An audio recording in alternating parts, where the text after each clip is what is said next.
João capítulo 6, a partir do versículo 60, João 6, a partir do versículo 60, as palavras da vida eterna. Diz assim a versão que tenho aqui do estudo da palavra. Muitos dos seus discípulos, tendo ouvido tais palavras, disseram: duro é este discurso, quem pode suportá-lo? Mas Jesus, sabendo por si mesmo que os seus discípulos murmuravam a respeito do que ele havia falado, disse-lhes: isso escandaliza vocês? Que acontecerá então se virem o Filho do Homem subir para o lugar onde primeiro estava? O Espírito é o que vivifica, a carne para nada aproveita. As palavras que eu lhes tenho falado são espírito e são vida, mas há descrente entre vocês.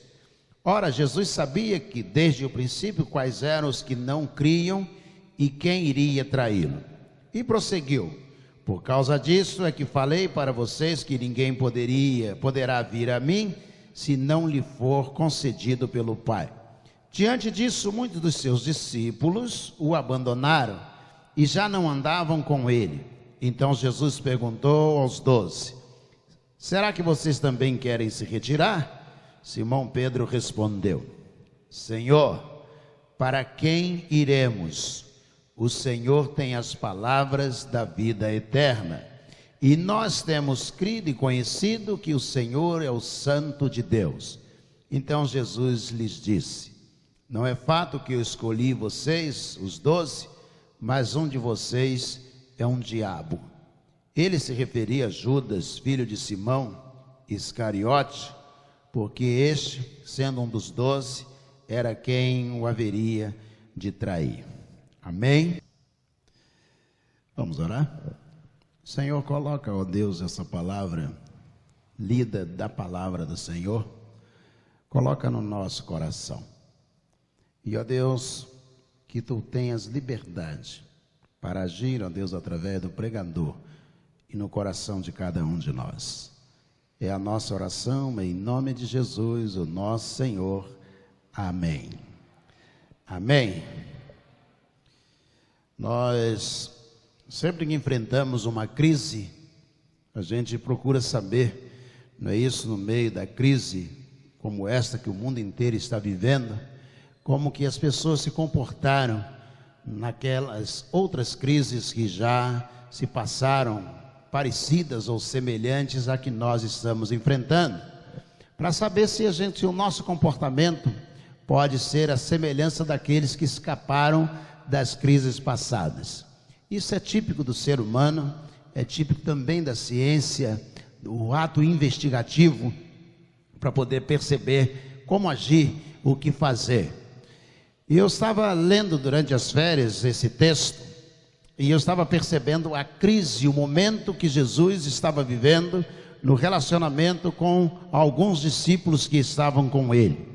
E eu gostaria de refletir o que fazer durante uma crise. Vou repetir: o que fazer durante uma crise.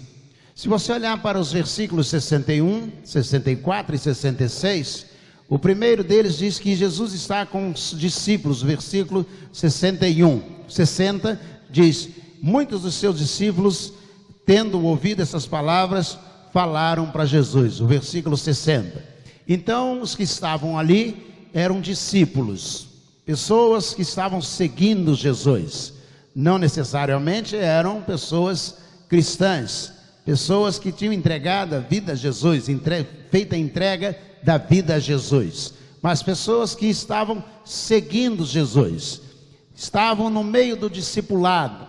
Então o texto diz que muitos dos seus discípulos, tendo ouvido essas palavras, disseram: duro é ouvir este discurso. Quem pode suportar um discurso tão duro que Jesus havia feito antes do versículo 60? Só que lá no versículo 64, você vai encontrar dizendo mais, Jesus dizendo aos discípulos: mas há descrentes entre vocês, ou seja, pessoas que não têm fé entre vocês. E diz ainda o 64, Jesus sabia desde o princípio,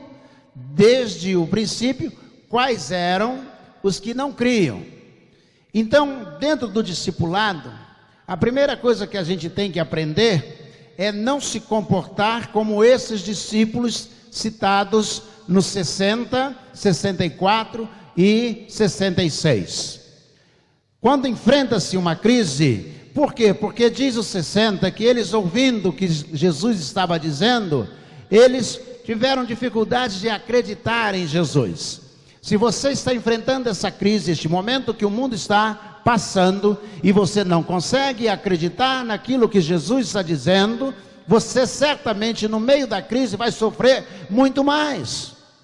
Você não terá esperança, você não terá perspectiva de que as coisas poderão melhorar. Você não conseguirá enxergar um amanhã.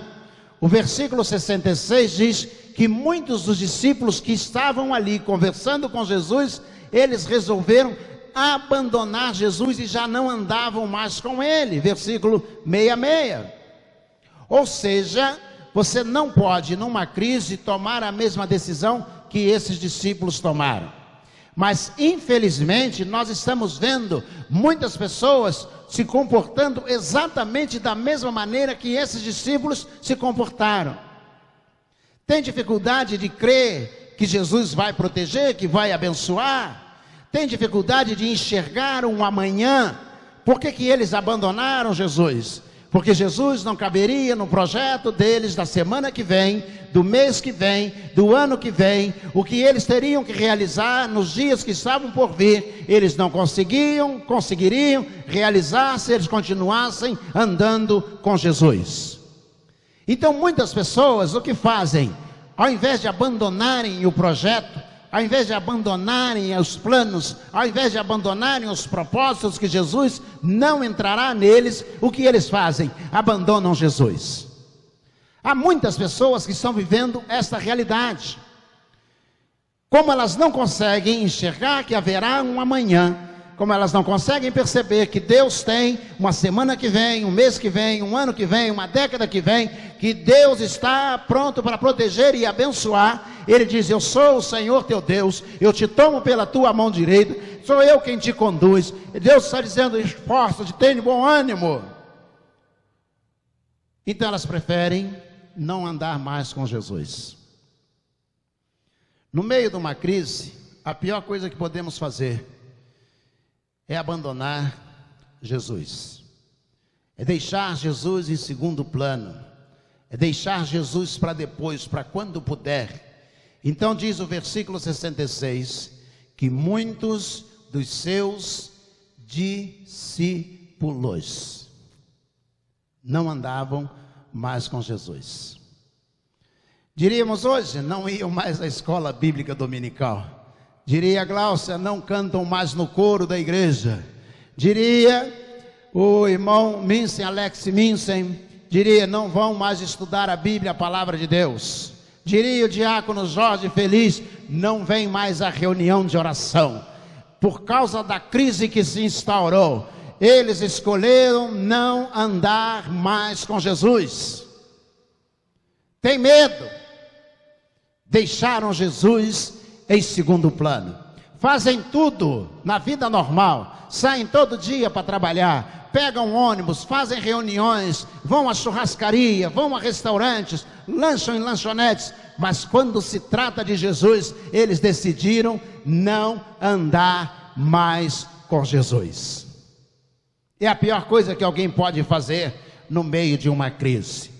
Em segundo lugar, nós percebemos que há um segundo grupo de discípulos, um segundo grupo que está com Jesus. Ao ver a multidão se retirando, um grupo de discípulos que vai embora, que não quer mais andar com Jesus, o apóstolo se aproxima e diz: Senhor, eles estão indo embora.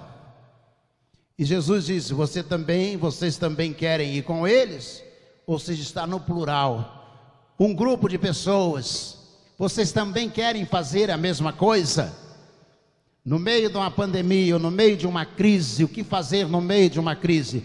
devemos fazer aquilo que este segundo grupo fez. Olhou para Jesus e disse: para onde é que nós vamos? Se há uma crise instaurada, o melhor lugar é ficar aqui perto do Senhor. Se eu morrer, eu morro perto do Senhor. Se eu viver, eu vivo perto do Senhor. Se eu enfrentar dificuldade, enfrento dificuldade perto do Senhor. Eu quero ficar aqui, disse o apóstolo. Senhor, para onde iremos nós? Para onde? Para onde? Nós queremos ficar aqui, Jesus, perto do Senhor, manter a comunhão com o Senhor. Poderia o apóstolo dizer: ó, nós vamos cada um de nós para a nossa casa, Jesus, nós estamos contigo, viu?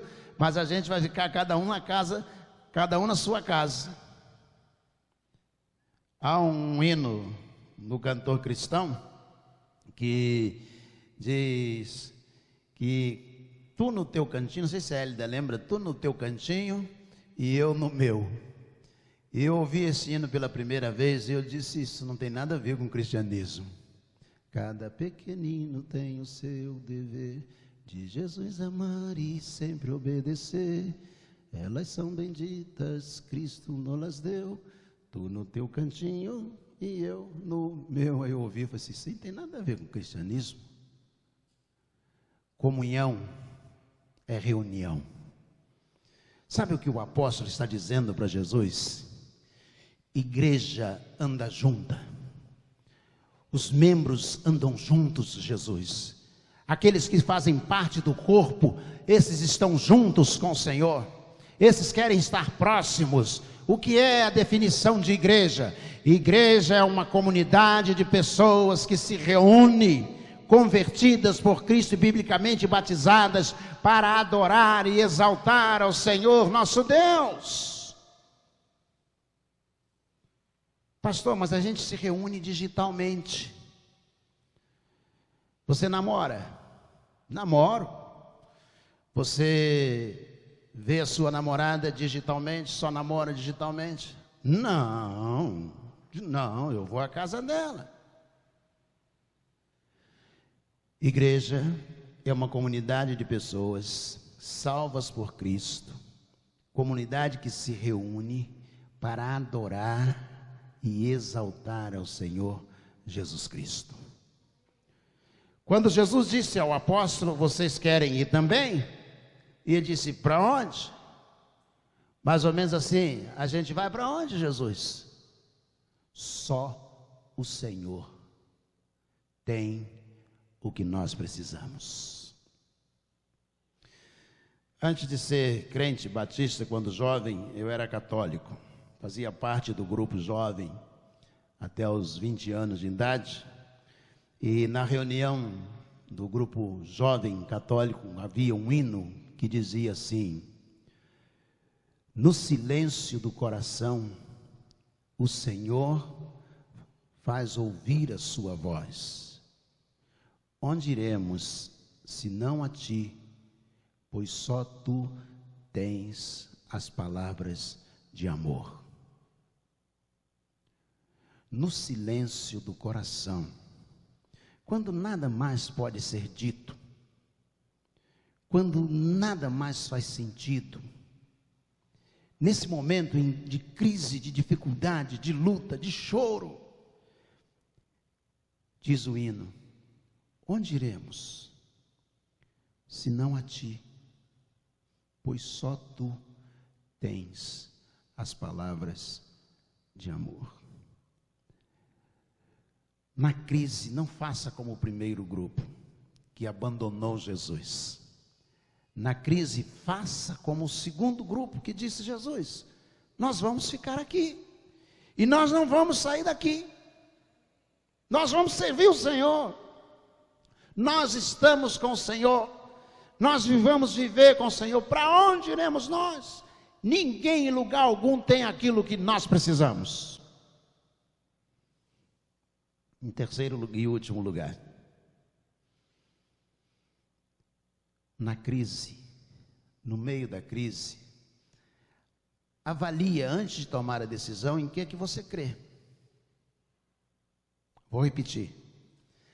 Avalie antes de tomar a decisão em que você crê. Diz assim o versículo 68, Senhor, para quem iremos nós? Só o Senhor tem as palavras de vida eterna, e nós temos crido e conhecido que o Senhor é o Santo de Deus. O apóstolo Pedro, os apóstolos, os outros discípulos que resolveram ficar, eles não resolveram ficar porque tinha jogo de luz, eles não resolveram ficar porque tinha banco confortável, eles não resolveram ficar porque tinha ar-condicionado, eles não resolveram ficar porque tinha qualquer outra coisa que pudesse dar segurança a eles, não! Eles disseram, Senhor, nós cremos que o Senhor é o Cristo. Esse deve ser o motivo, antes de você tomar a decisão, dizer, eu não faço isso, não vai dar para fazer assim, pare e analise em que você crê. Porque enquanto você tomar decisões sem analisar em que você crê, você certamente vai tomar decisões erradas. O apóstolo disse, nós não podemos ir embora, pois só o Senhor tem as palavras que nós precisamos, mas nós vamos ficar porque nós cremos que o Senhor é o Cristo. Por isso que a gente vai ficar, a gente não vai embora. Pode se instaurar a crise que quiser, pode piorar do jeito que quiser, a gente sabe que virá perseguição, mas a gente está com o Senhor, nós estamos com o Senhor, nós vamos viver com o Senhor, vamos enfrentar a crise junto com o Senhor. Nós sabemos e conhecemos que Tu és o Cristo, nós temos essa convicção, essa certeza de que o Senhor é o Cristo. Eu li uma história, uma ilustração, diz que um homem estava junto de um rio, perto de um barco, aproximou-se um viajante bem vestido, se aproximou dele, ficou olhando para ele, para o barco, e disse, o senhor vai para o outro lado do rio? E o barqueiro disse, vou. E ele disse, eu também vou, poderíamos ir juntos. E o barqueiro disse, podemos, eu vou para casa, vou atravessar o rio, podemos sim, podemos ir juntos. E o viajante disse, mas tem uma coisa, eu nunca remei, e eu gostaria de ir remando. E o barqueiro disse, se o senhor quer remar, pode remar. Os dois entraram no barco, o viajante com a sua pastinha, colocou no canto do barco, pegou os remos e ele percebeu que num remo estava escrito acreditar e no outro remo estava escrito agir. Ele achou aquilo interessante e ele olhou para o remo do lado esquerdo, estava escrito acreditar, olhou para o remo do lado direito, estava escrito agir. E então o viajante disse, posso remar? Disse, pode. E ele começou, e ele colocava o acreditar na água e o agir depois, e ele percebeu que o barco ficava rodando no mesmo lugar, não saía, navegava em círculos ali naquela mesma margem, e ele se esforçou e o barqueiro ficou olhando para ele, rindo, e diz o escritor, que lá, determinado tempo depois, ele olhou para o barqueiro e disse, por que eu não consigo atravessar o barco para o outro lado, não saio daqui? E o barqueiro disse, o segredo é que eu escrevi uma palavra num e outra palavra no outro para ensinar os meus netos a remarem. O viajante disse, é verdade, está escrito aqui acreditar e agir. E ele disse, faça o mesmo movimento com os dois, colocando o acreditar e o agir dentro d'água ao mesmo tempo. E faça isso com vontade, com intensidade. E aí o viajante olhou para o barqueiro e colocou os dois remos ao mesmo tempo e puxou. E o barco ganhou uma direção.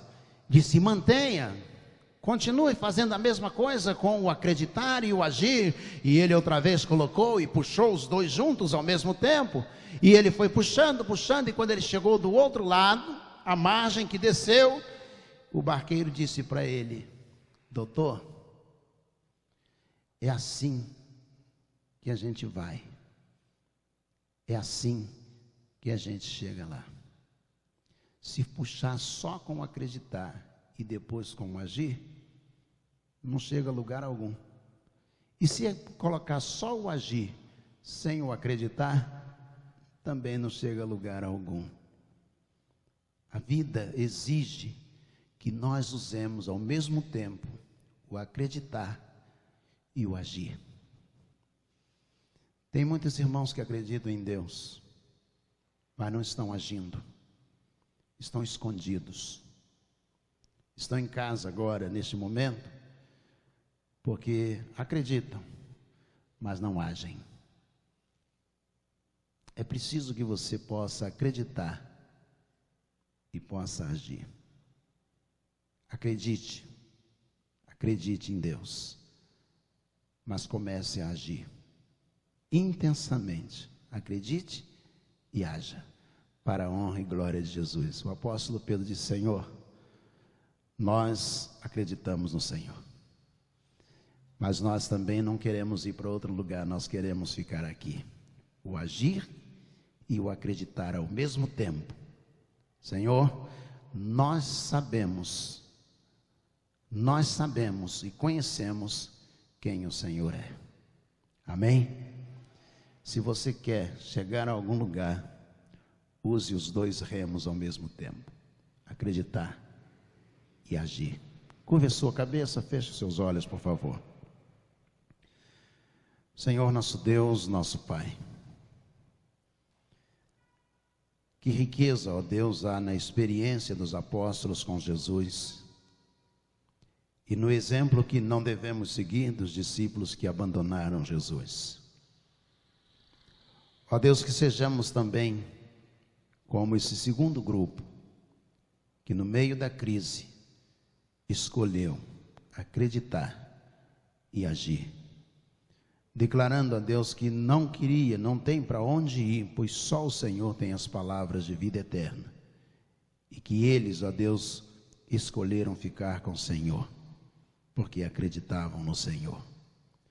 Levanta, ó Deus, homens e mulheres na nossa igreja, que também possam acreditar e agir.